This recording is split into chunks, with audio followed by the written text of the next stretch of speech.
Hi everyone and welcome back to my channel. So in today's video I am going to be sharing 3 meals that we had this week. I'm also going to include one other one that I'm not going to show you how I made it because it's very self-explanatory. I'm just going to show you what I've added to it because I doubled up on quantities on a recipe the night before, so I had leftovers.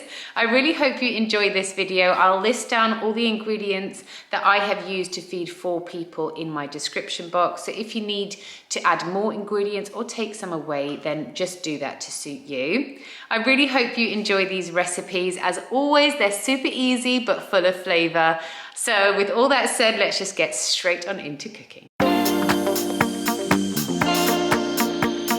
For dinner tonight, I am making a dish that Chris and I kind of cooked sort of when we were in Dubai last week. So what I have got here is a mixture of coriander and parsley. And then I tell you this is what we kind of cooked last week, but it's similar, but it's different because they didn't obviously use, actually they did use rose harissa, but they used it with loads and loads of other spices as well. So they used like turmeric, garam masala, everything like that. But I'm actually just going to make this a lot simpler tonight by using just rose harissa. Then I've got 1 lemon and I've got some chicken fillet thighs. And then in here, I don't want to open the lid just yet, I have cooked up some rice. It's just on the hob still cooking away because that takes a little bit longer to cook than this does. So basically we're just going to be having kind of chicken and rice, but this is going to be really yummy and juicy. So what I'm going to do first of all is I'm going to cut my lemon in half and squeeze all the juice out of it, just remove any pips that come out.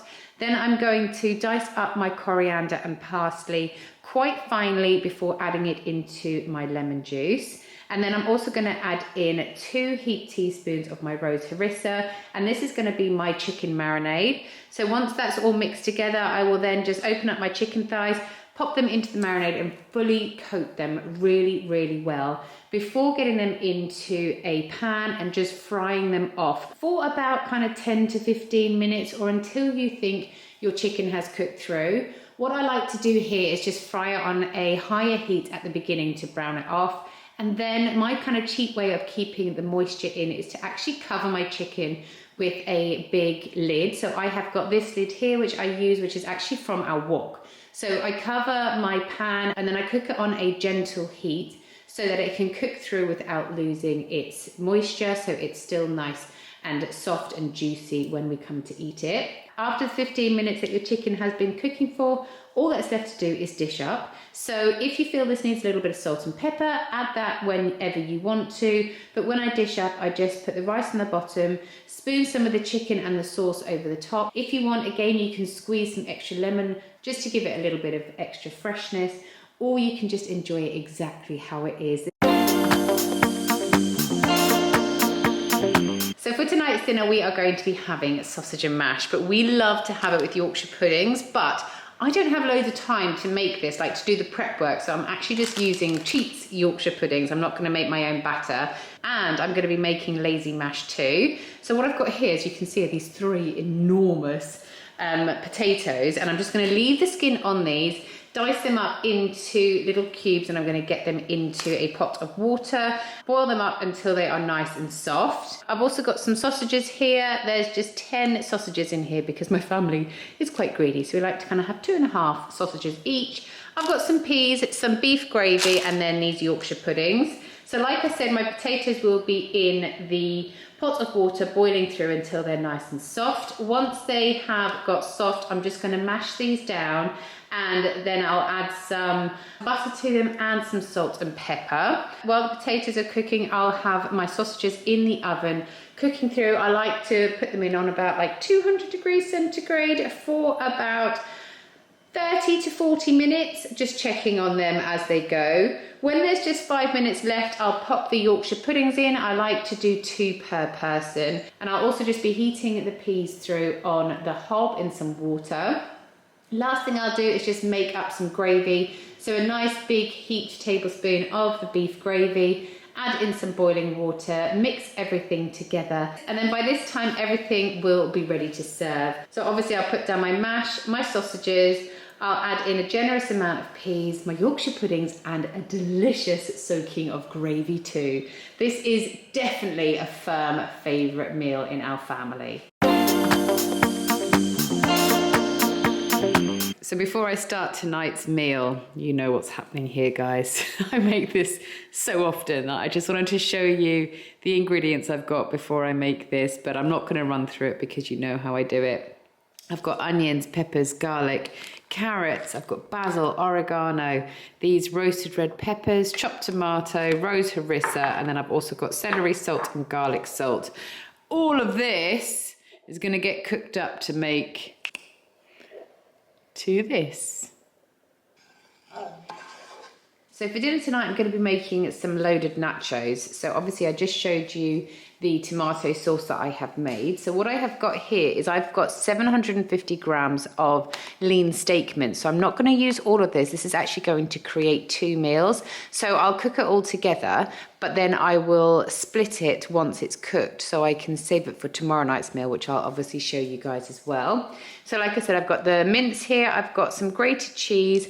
I've got this, I wanted to get a salsa, but I saw this and I thought that looked amazing. So it's a chipotle salsa.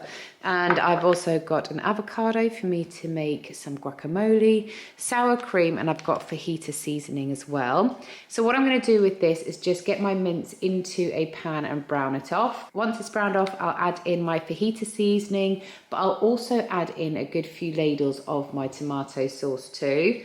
I'll just let that simmer away until it reduces nicely so that it goes a little bit thicker before starting to load up my nachos. I actually forgot to show you the nachos I'm going to be using, but these are them. So I've just got a big bag of nachos. I'm going to lay them into my oven-proof dish, and then I'm going to add on a generous amount of the beef mixture, followed by lots of my grated cheese. I'll then put this into the oven on 200 degrees centigrade for about literally 5 to 10 minutes, just so that your cheese can melt down nicely and go a little golden brown on top. But because your mince has cooked through already, you don't actually need to cook anything on the nachos. Then once your nachos come out, you just want to add some areas of sour cream, your guacamole, and your chipotle salsa as well. And then it's just ready to dish up and enjoy. This meal is actually quite a light meal, and it's because the kids had a really big lunch. So we just need to have something little, and they might also have a piece of toast or something after this.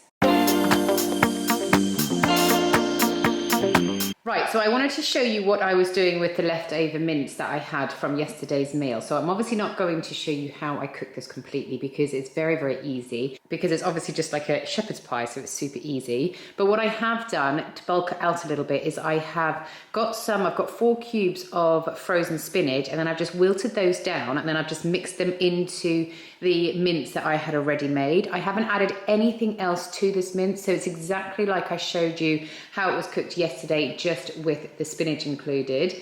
Then what I have also done is I've made some extra mash, but I actually thought I was going to do the croquet hack on this and get little croquets and lay them on top of here and pop it in the oven that way. It's a great way to kind of add mash to a meal without having to make mash, but I went to the shop and they didn't have any croquets, which is why I have made my own mash. So I'm just going to lay the mash on top of here, then I'm going to put a generous amount of cheese on, and then that's ready to pop straight into the oven. Super quick and easy because most of your prep work has already been done.